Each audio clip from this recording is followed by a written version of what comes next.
Olá, seja bem-vindo ao vídeo de hoje. Eu quero ser muito prático sobre como você pode crescer espiritualmente. Então, quer crescer? Faça isso. Eu sei que a lista poderia ser enorme, mas eu resumi aqui em 10 itens ou passos práticos para que você faça, e eu garanto uma só coisa: haverá crescimento espiritual. Vamos lá? Vamos partir do entendimento que vida espiritual não cresce de forma automática.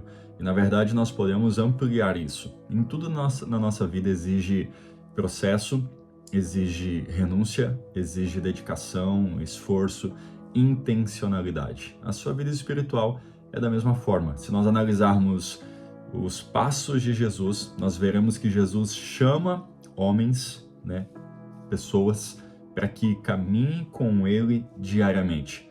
Isso é o discipulado. Então veja que na nossa caminhada cristã, nós precisamos dia após dia. Então, o primeiro ponto, eu fiz aqui um resumo para que eu possa compartilhar para você. Então, nós partimos disso, que vida espiritual ela é cultivada, desenvolvida. Vamos lá. Eu quero dar aqui algumas recomendações pastorais e eu creio que sim, essas recomendações farão diferença na sua vida. Primeiro, já assunto falado durante esses vídeos, tenha uma vida de oração constante. Em 1 Tessalonicenses, capítulo 5, verso 17, a palavra do Senhor diz: orai sem cessar. Pastor, como que eu cultivo uma vida de oração? Sendo intencional. Você precisa orar antes, durante e depois de qualquer coisa. Não caia no erro de contar com Deus só depois que já foi feito alguma coisa.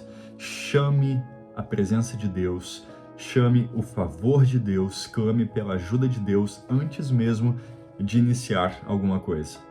Eu garanto algo, se você fizer isso, certamente diminuirá as vezes que tu vai ter que clamar por misericórdia ou por ajuda por situações que deram errado.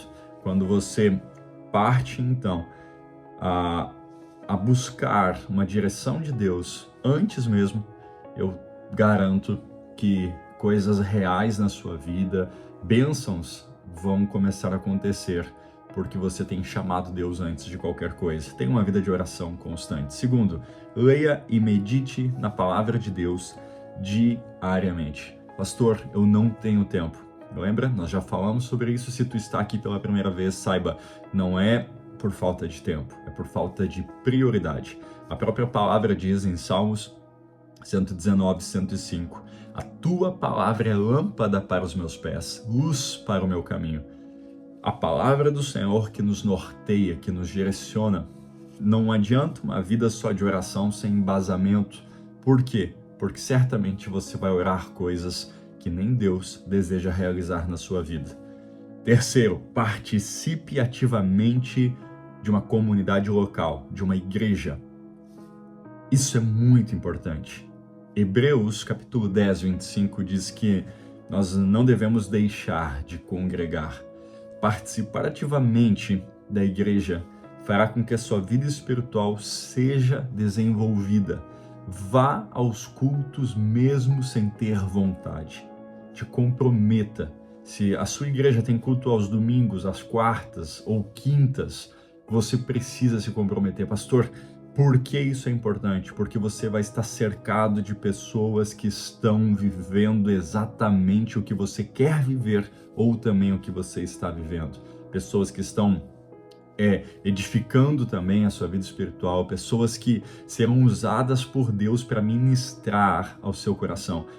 Eu tenho contemplado na igreja que eu pastoreio inúmeras pessoas, culto após culto, que chegam para mim depois com os seus olhos lacrimejando, dizendo: Deus falou comigo essa noite. Como é importante, participe ativamente da sua igreja, seja alguém que prioriza isso. Quarto ponto, tenha relacionamentos espirituais saudáveis.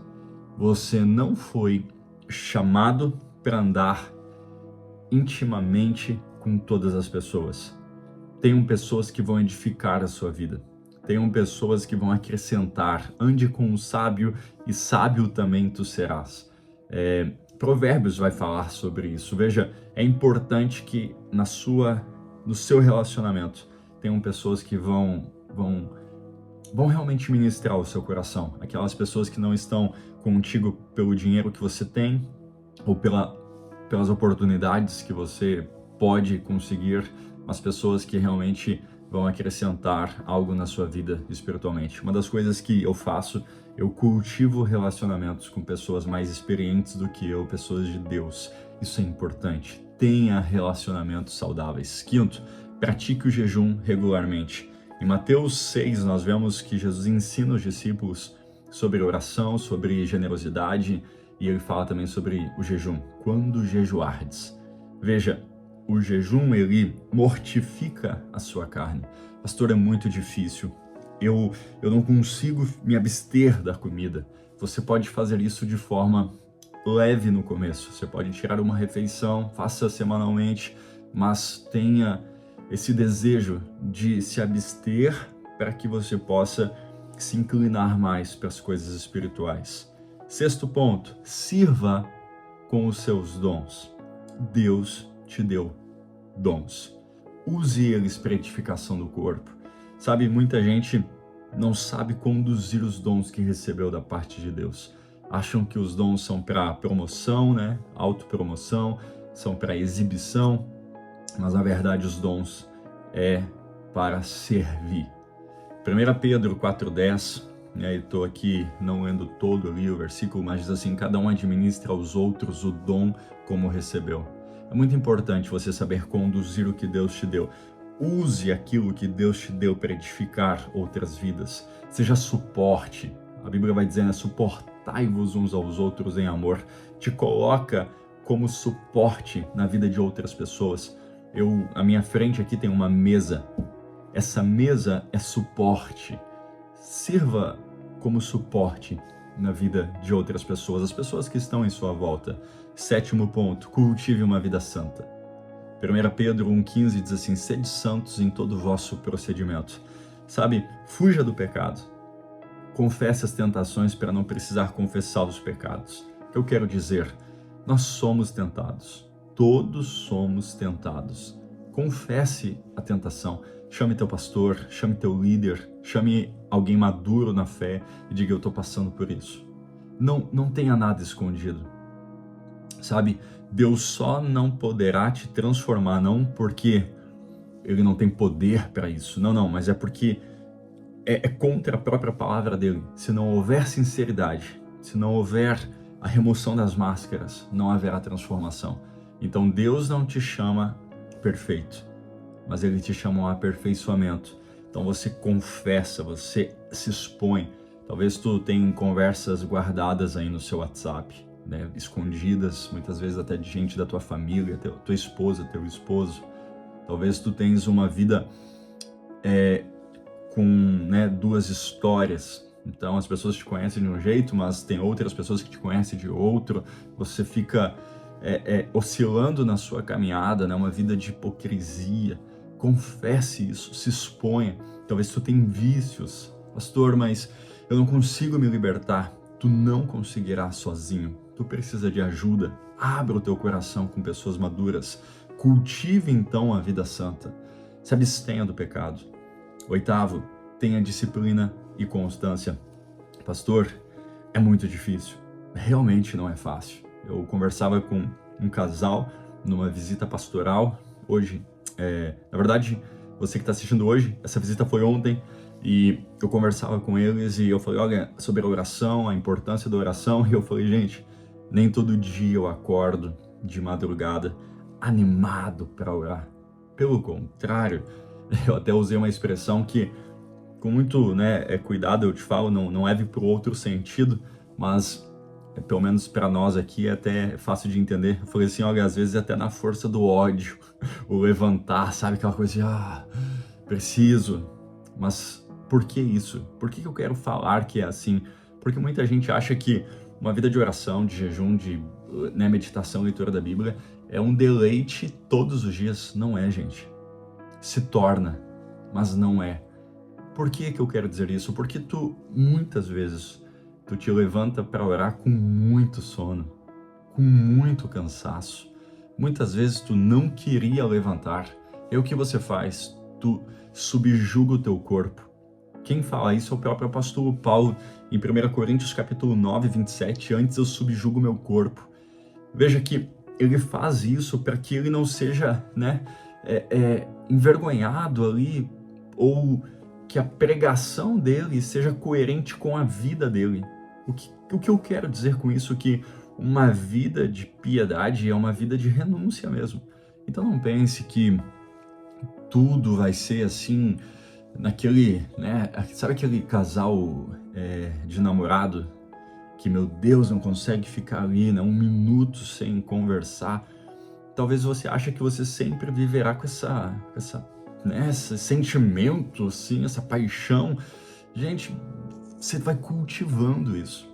Chega no momento que sim, é prazeroso, mas para chegar nesse momento, tu tem que ter muita renúncia. Então, tenha disciplina e constância.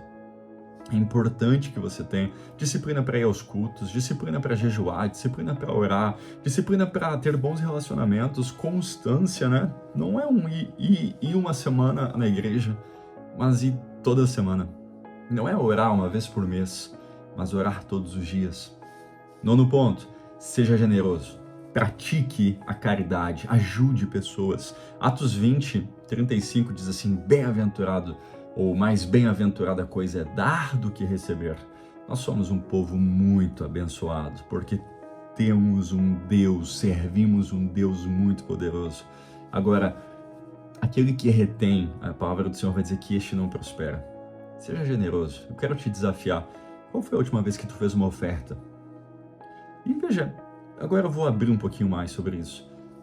Quando que você ofertou na vida de um homem de Deus? Eu tenho isso, eu e a minha esposa, eu tenho isso e eu estou compartilhando com vocês, é um princípio que nós carregamos, mas eu não fico falando, mas a gente tem o hábito de ofertar nos homens de Deus, para os homens de Deus. Eles não pedem, mas algumas vezes, olha, a gente perde as contas de nós sentirmos de dar um valor expressivo para homens que nós honramos. E sabe o que acontece? Isso destrava a nossa vida financeira por questão de honra. Quantas vezes tu ajudou alguém que precisa de ajuda? Eu tenho um hábito de dar dinheiro às pessoas, mesmo que eu não saiba o que elas vão fazer. Muita gente diz assim: pastor, eu não vou dar ao morador em situação de rua ali um trocado, porque ele vai usar em droga. Eu te respeito se você dá alimento sempre, mas se tu não dá alimento, se tu não ajuda, dá dinheiro mesmo. Pastor, mas isso é muito complicado, porque eu não sei o que vai usar, para onde vai usar. Eu também não sei, mas muitas vezes eu não estou andando com uma marmita ali para dar para eles. Muitas vezes não tem um estabelecimento próximo que eu vou lá, em vez de dar o dinheiro, eu vou lá e compro. Então, eu tenho sempre um trocado.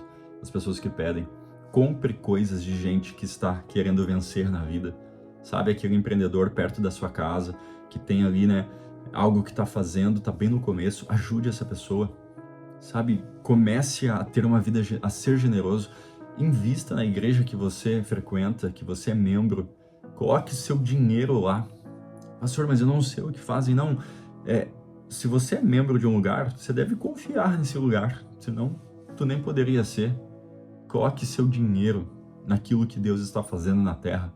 Abençoe pessoas como honra, abençoe pessoas que precisam, abençoe a sua igreja, abençoe gente da sua família. Faça isso, honre as pessoas. Seja generoso, não só relacionado a dinheiro. Abre as portas para outras pessoas. Se tu tens acesso, facilite o acesso para outras pessoas. Seja um facilitador. Se tu já aprendeu algo, não cobre sempre para ensinar, a não ser que for sua profissão.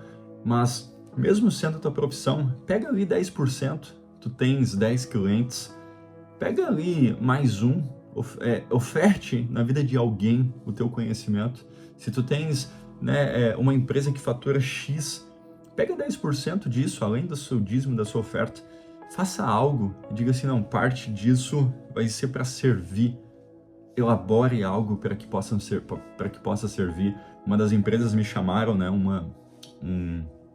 os donos de uma empresa me chamaram e compartilharam, falaram assim, olha, X, quando chegar em X do nosso faturamento, nós vamos doar X cestas básicas para a igreja. E olha, eles estão honrando assim, foi muito legal a experiência, porque no mês passado eles bateram um recorde do faturamento deles, por causa de um posicionamento. O que você tem feito? O teu dinheiro, gente, né? O meu dinheiro, o nosso dinheiro, nós não somos dominados por ele. Nós apenas administramos. E nós precisamos ser bons administradores. Mas o nosso recurso pertence ao nosso Deus. Aonde ele aponta, nós nos movemos. Eu me estendi um pouquinho nisso, mas nós vamos ter vídeos especificamente sobre isso. 10º e último, testemunhe de Jesus, de Cristo, para outras pessoas. Não retenha o que Jesus está fazendo na sua vida. Compartilhe, testemunhe, fale para as pessoas. Em Marcos 16:15, um texto tão conhecido diz assim, ide e pregai o evangelho a toda criatura. Mateus 28:18-20 diz que nós devemos fazer discípulos de todas as nações, batizando-as em nome do Pai, do Filho e do Espírito Santo, ensinando essas pessoas a guardar a palavra da verdade. Compartilhe sobre Jesus. Pastor, eu não sei fazer isso, eu não sei evangelizar, mas tu sabe fazer convites. Leve alguém no próximo culto que você estará.